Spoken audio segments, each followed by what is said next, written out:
You've always had the gift. Touching the dead, you lived their last moments through their eyes.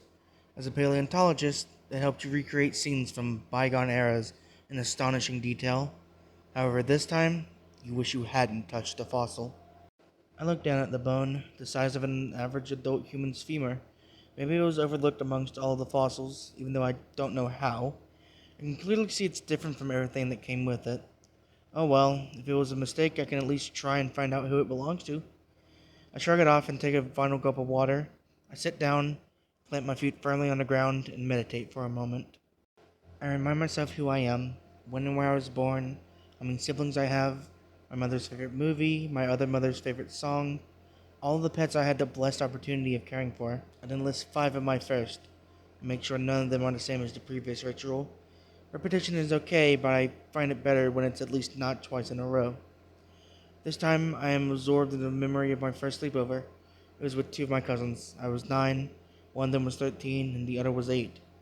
I remember trying to impress the older one by begging the 8-year-old to turn off their nightlight. It backfired. I woke up in the middle of the night, thinking there was a monster in the room because I couldn't see. I wet the bed. Luckily, my little cousin took the blame for me the next day. I remember my first time at an amusement park. I wet myself on the ride where you go straight up high in the sky and it drops you down super fast. I remember the first time I was scared and didn't wet myself. I was 12. I had just changed schools in the middle of the school year. I got lost and wandered into the boys' locker room where I thought I truly belonged, but knew I wasn't safe there. I heard a few boys outside and I ran into one of the stalls. I was scared I was going to get beat up again. I counted 3 voices. I had no way of escaping if I caught them by surprise. I could feel my fear cause me to lose control of my bladder, pulled my pants down and sat in the toilet. This time I shat. I remember the boys being grossed out by the smell. They left the bathroom immediately. I had never been so thankful for my ability to shit in my entire life. Don't worry, not all these first are bathroom related. One first makes me think of similar ones, and I tend to have a few on the same route. I remember my first period. I thought I was dying and called 911. Actually, I don't want to think too much about that one. It was quite embarrassing. Luckily, my parents were only mad at first when they thought I was trying to pull a prank. When they found out what was going on, they were very gentle with me. I usually hate when people try to tiptoe around my feelings.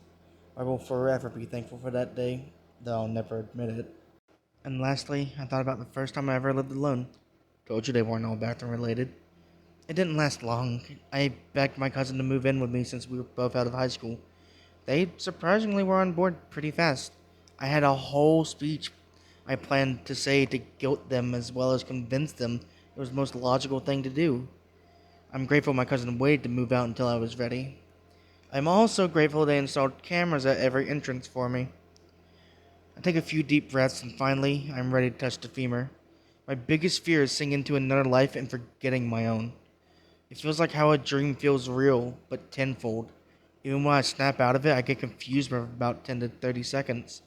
It may not seem long to an average person, but it feels like an eternity. I shake my fears and slowly reach my arm forward. I'm in a deep hole, surrounded by dirt. I'm digging and digging. My arms are burning. My hands have blisters and they sting. I hear yelling. I look up, squinting. The sun is blinding me through my sorry attempt at shading my eyes. I see a tall silhouette. They walk around above me to the other side of the hole, blocking the sun, intentionally. I see his face. I feel fear and disgust. I see the end and I'm almost relieved. Relieved my suffering will be no more. But I'm also scared. A fear I've never felt before in my life. He kicks some dirt in my direction, causing me to cough while also stinging my eyes.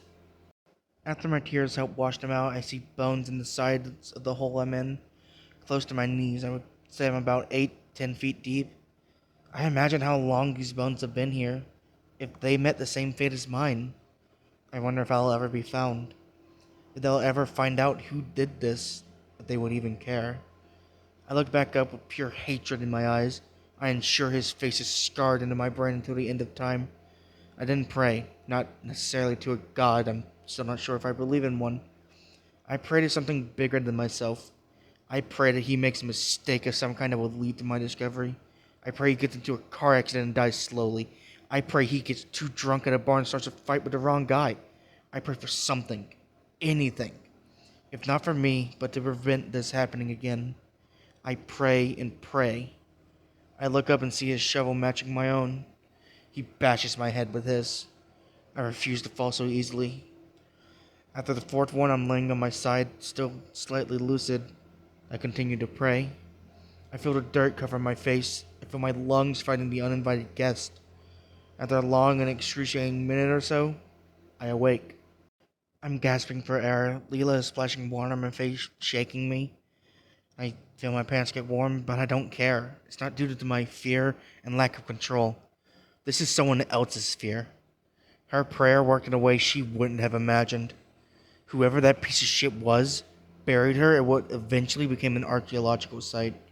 And the discoveries at that site eventually brought her to me. And his face is scarred into my brain. I allow it. I grab a pencil and paper near me, leaving Lila dumbfounded. I probably look crazy, but I don't care. I make a rough sketch of his face. After I'm satisfied with my drawing, I sit back and think, where are the rest of her bones? Was she actually buried at the site this was brought from? Who put this there? Was someone hoping I'd be the one to find it? Only a small group of people know about my gift. Those who do know are where I refuse to touch dead humans. Maybe they thought if they asked me directly I'd say no. Did they assume I wouldn't have been able to differentiate a human bone from a fossil? I can't truly blame them for trying to trick me. I knew it was human and I still touched it. Leela, where and who did this batch come from, and can you take over my responsibilities for a few days? I'll make sure you're paid well for it. I have something I need to do. That motherfucker looked young. How much you want to bet he's still alive? If I'm the answer to that poor girl's prayer, then he should be. I'm gonna make him pay. I selflessly wish I could go back in time before I touched it. Maybe bring it to the police. My curiosity got the best of me. I've felt another living being's pain and suffering before, but it was usually due to natural causes or the food chain. I've never felt suffering at the hands of a sadistic prick. I'll never be able to forget that feeling. I'll make sure he doesn't either.